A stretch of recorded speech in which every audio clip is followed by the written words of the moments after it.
Today I'm speaking with Dr. Timothy Stark, T, a longtime colleague, friend, educator, health professional, and Air Force National Guard veteran. This conversation is part of Yuan3 Education's Creative Forces Community Engagement Project, exploring service, healing, memory, resilience, and belonging through arts, culture, and storytelling. Dr. T, thank you again for joining me. Thank you, Young-Chi. So good to see you and have this conversation. I'm looking forward to it. Yes. So to begin, could you share a little bit about your military background and what led you to serve at that time? Yeah, uh, that's a great question to kick this off. My military background, um, and I'll start with that first and go into why I was even interested. So when I was a senior in high school, right before Christmas, I enlisted as before finishing my senior year. I enlisted in the Air Force National Guard in Fargo, North Dakota, and they're called the Happy Hooligans. And back then they had F4s, F4 Phantoms, T-33s, and a cargo aircraft, a C-131. And I only say that because it eventually led to me being a crew chief on the C-131, and then eventually we replaced that with the C-130. But I was a senior in high school, really wanted to join the military, and the Air Force seemed to be the most appealing because I wanted to fly professionally as well, and hoping to fly in the Air Force. Um, and so I enlisted. I was too young to enlist by myself. I was only 17 years of age. Wow. And so, I begged mom and dad to take me from Bismarck, North Dakota, where I grew up, to Fargo, North Dakota, where they signed as well, right beside my name, to assure that I enlisted. The reason why I wanted to join the military was most likely due to my father. Growing up, I knew he was in the Army. And oddly enough, when I was like 8, 9, 10 years of age, I wanted to learn how to march. I don't know why. I saw it on TV or something, probably. And I saw it with the military. And so I asked my dad to teach me how to march. And he taught me how to do left face, right face, about face. Right. And I remember being in grade school, and our gym teacher was formerly in the Army, Mr. DeForest, and he was talking about marching. And I remember in grade school raising my hand going, I know how to march. I know how to march. And so I showed him how to do left face, right face, or, I showed him that I knew how. So anyway, it was because of my dad. He had that, he was a servant, he served as he should. Um, and that really appealed to me. So I wanted to do the same, but I wanted to fly as well. So I thought the Air Force Guard would be a good option. That's amazing. Actually, my father served in the Air Force as well, but it's the Chinese Army in Taiwan. So he was I think Air Force officer schools teacher. He was teaching physics there, but Wow. as a result, he's also in the Air Force. Right. Right. Cool. So, is there a memory from your Air Force National Guard experience that still stays with you today? Yeah. Yeah. Every time I call, this will make me emotional probably. Every time I call my my wife, my bride, I always refer to her as my bride. It's been 30. How long have we been married? We've been married about 35 plus years. Oh, And I always refer to her as my bride. The reason is because my mentor in the Air National Guard, his name was Glenn Anderson. When I first started working on the C-131, then later the C-130, he was a crew chief, and he was a full-time Air National Guard serviceman, and I was a weekender. So I would come in and spend time with Sergeant Anderson, Glenn Anderson. And man, he was just a really unique fella. He took me under his wing as a son, practically. I always referred to my guard dads because it seemed like all the guys that I worked with there, I was really young. They weren't very young, and they were more like my uncles and my dads, and just great mentors, I thought. But Glenn especially, and he would invite me out to his house. He let me ride his motorcycles. We shot a 44 Magnum in his backyard. He had a oh, big piece of property. Yeah. And he probably let me do stuff that my parents didn't necessarily let me do as a late teenager. But his wife was um, Deb Anderson, and he always referred to her as his bride. And I thought that was just really cool, and respectful, I think, to his wife, for as many years as they've been married. And so I swear every day I think of Glenn Anderson whenever I see my wife, and refer to her as my bride. So that was probably one of the more memorable moments. It wasn't very military like, but very personal. Well, it's a very very amazing, right? It's not just about military per se, but really maybe relationships, right, between Excellent. or among different people. So that's a lovely memory. So I know you since you are holding multiple senior leaderships already. So how did your service shape your understanding or practice of leadership, discipline, teamwork, or responsibility? Man, I love that question because I take leadership very seriously. I feel that I've been trained in leadership in many different capacities.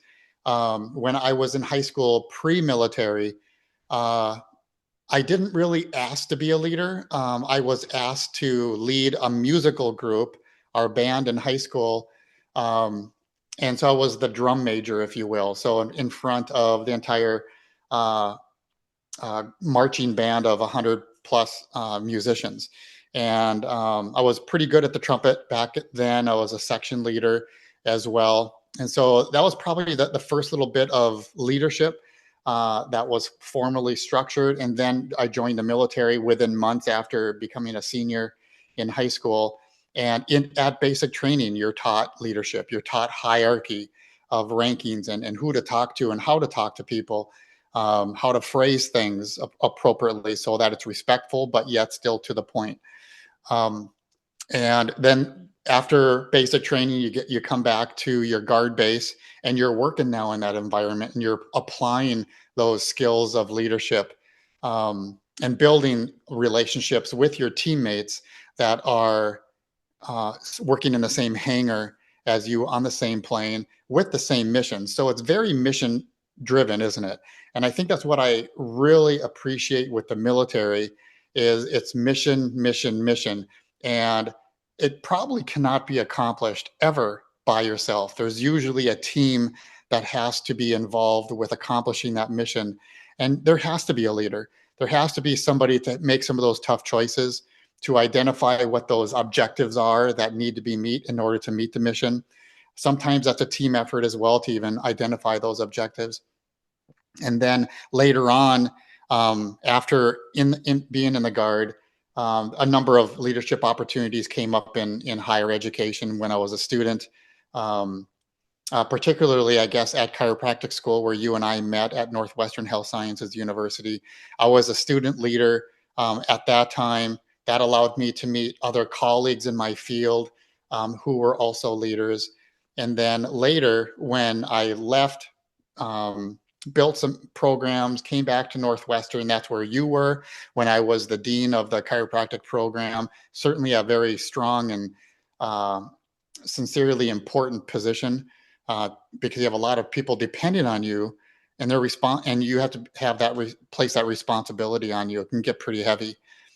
Um, and so, all that plays in. And now I'm in a position at Troy University to apply all of that again at an even a higher level of just taking a clean slate, like a clean whiteboard that I've got behind me, and building out from nothing but whiteness an entire brand new chiropractic program that I think is going to be quite innovative based upon my experiences, right?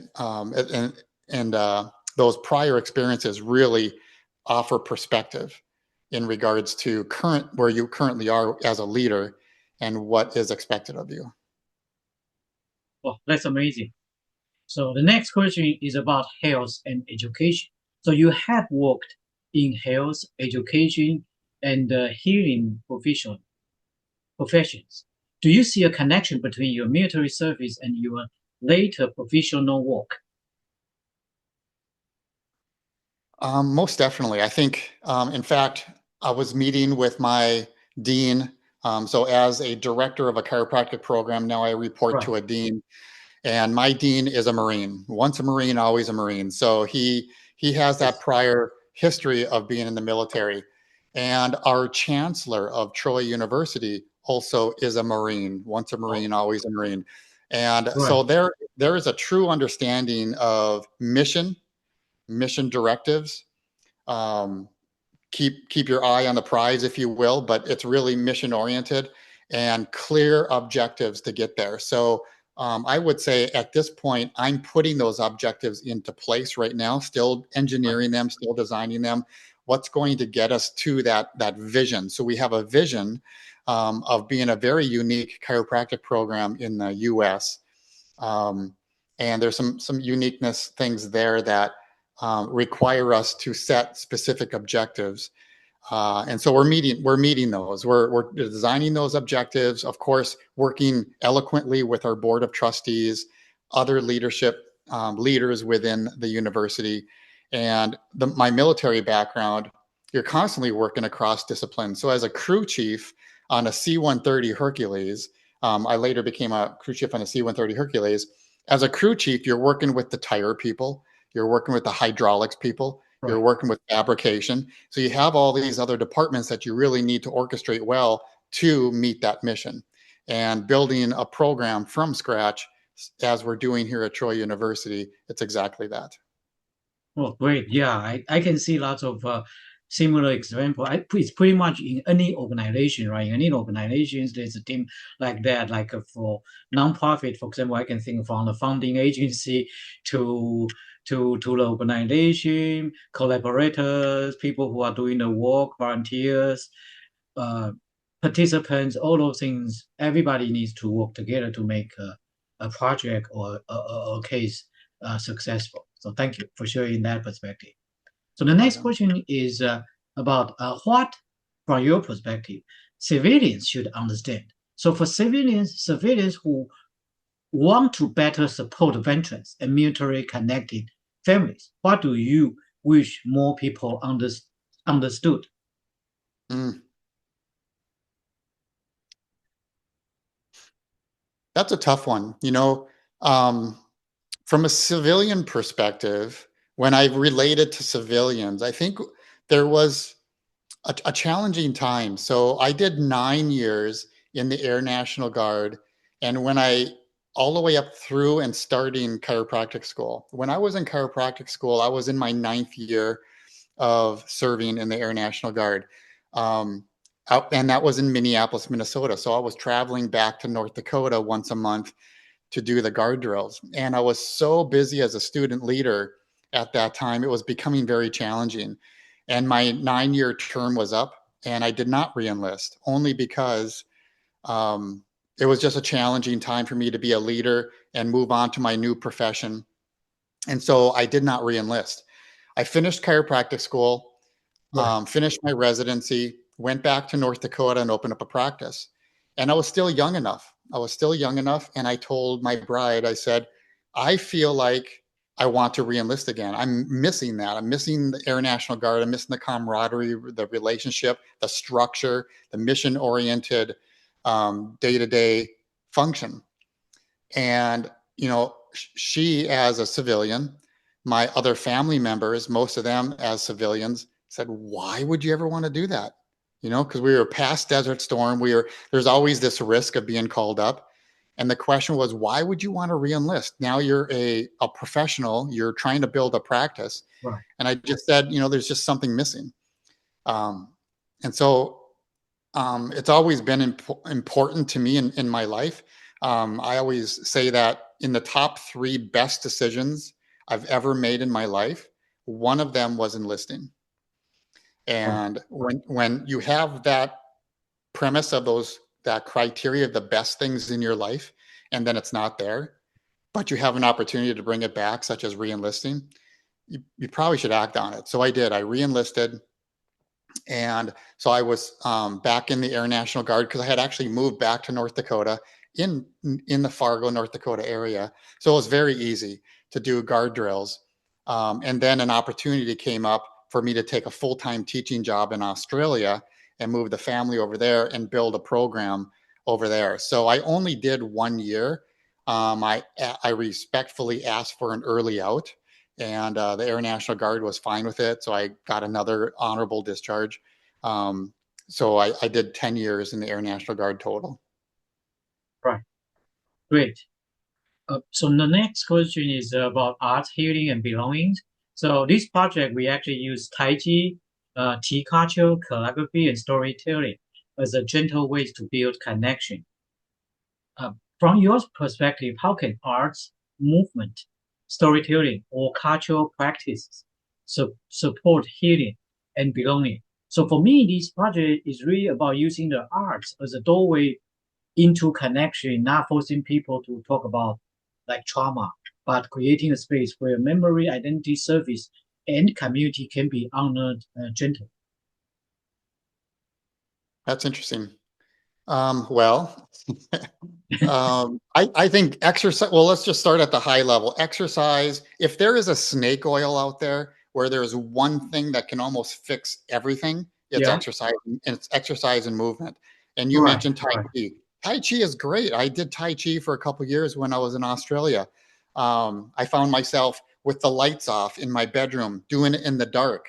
And Oh, that was really a challenge, just to move without an eyes closed. And right, um, so movement and balance and feeling the ground, and those slow movements are very important. If we go to another level, something that requires maybe a little bit more load, such as martial arts. So I've been doing martial arts for over 20 years. I'm a black belt in Brazilian Jiu-Jitsu. Now, yes, I'm not going to say that that has always been good for me. I think it has mentally.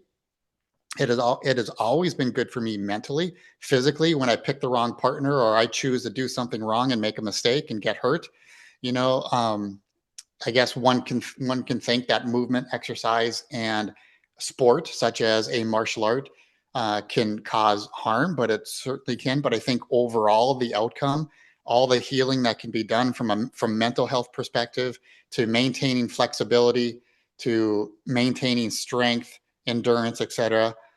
There's just nothing else on the planet than moving, applying load in a healthy manner to promote healing, both physically and mentally. right, great. I remember you had a lab there at Northwestern and doing some sports medicine research, things like that, and with a few fellows. I remember I speak with one person who has dancing background, like I think he has some kind of dancing hip hop or sort of dancing clubs. So uh, and he told me some things about movements, dancing, sport, things like that. So And dancing's great. And I'll tell the viewers here, Yuan3 Chih is an incredible dancer. He's a great dancer. My daughter competed in ballroom dance, right, I and remember that. Yes, yeah, and she was a massage student at Northwestern. right. And Jasmine is her name, and Jasmine and Yuan3 Chih put on a dance show for the entire university. It was very well done.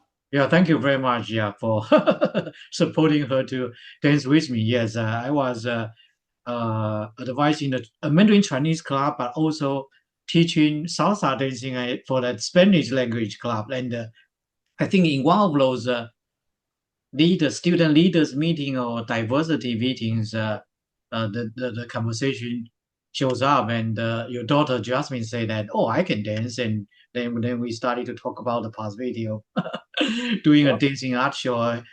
She's amazing because we never really dance together. We only practice like 5 minutes before the show, and she can follow everything. So I guess she's a professional. I was not, but really grateful. It was one of the nice memories there. Yeah, yeah, I agree. So when you hear the words service, healing, memory, resilience, and belonging, which one speaks to you most and why? Can you say them again? Right. And So the words like service, healing, memory, resilience, and belonging. Is there any one word that speaks to you most? well, I've always felt like I'm a servant. So I Mhm. think probably service does. What was the second one? Healing. Yeah.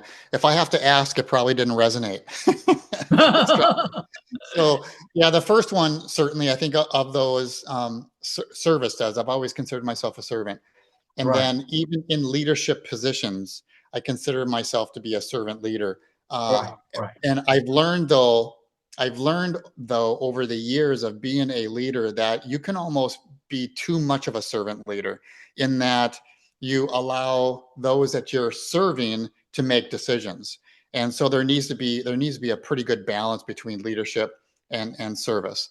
But I always would lean hard into making sure that anybody that is in an organization that I'm leading has what they need to be successful. So in that regard, I certainly want to be of service to them. And then just serving the community, I think that's if we had more people that would put service first in this country, I think we would be in a better position than what we are now. right. Speak of service and leadership. I have a question I want to ask. So in the nonprofit world, right? Everybody is volunteers, or we have a lot of volunteers, right? So not only I have my own nonprofit organization I mainly serve for, but I also work with other nonprofit organizations. So a lot of time, there may be different opinions about the project, right? And it came to the situation a few times that, for example, I would think this project would be the best to go this way. However, other members may disagree. But then it turns out 3 months later, the original like sort of decision was right, but other people couldn't see that until much later.